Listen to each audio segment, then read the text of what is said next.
প্ৰথমতে সৃষ্টিকৰ্তা ঈশ্বৰক কোটি কোটিবাৰ ধন্যবাদ জনাইছোঁ আৰু গুৰু পিতা গুৰু মা ধন্যবাদ জনাইছোঁ। মই মোৰ যুগৰ কাৰণে 2021 চনত ইয়াত আহিছিলোঁ। মই আগতে বহুত আমাৰ ঘৰত অশান্তি দুখ আছিলে, ময়ো পাগলীয়া আছিলে, 1 বছৰ পাগলীয়া ঘূৰি ফুৰিছিলে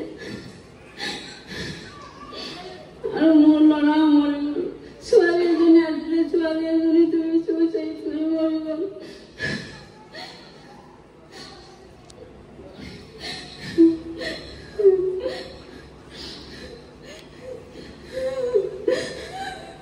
আৰু মোৰ মানুহজন মোৰ নাম কাটিছিলে আৰু বিয়া বিচাৰ কৰিছিলে। 2021 চনত ইয়াত আহি ঈশ্বৰে আশীৰ্বাদ কৰি দিলে। ইয়াৰ পৰা তেল পানী আনি ঘৰত আনি ছিটিয়াই পেলাই আৰু মই শুই থাকোঁতে মোৰ বিচনাখন ভূমিকম্প নিচিনা লৰিছিলে, মই ভয়ো লাগিল। দ্বিতীয়তে আকৌ মই তাৰ পৰা ভয় লাগি গুচি আহি পাকঘৰত গুচি আহিলোঁ।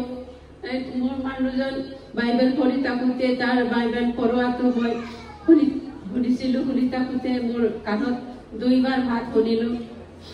এইটো মাতটো শুনি পেলাই মোৰ মনটো বহুত আনন্দ লাগি গ'ল আৰু ৰাতিপুৱা উঠি মই বাইবেল পঢ়িছিলোঁ। বাইবেল পঢ়োঁতে মোৰ হাতখন পঢ়িব নোৱাৰিলে, মোৰ হাতটো কঁপিছিলে আৰু পোহৰ একটা মই দেখিলোঁ। পোহৰটো বাইবেলটো পঢ়ি থাকোঁতে পোহৰ একটা মোৰ গাঁতত লাগি গৈছে। মানে তাৰ পৰা মই আমাৰ ঘৰ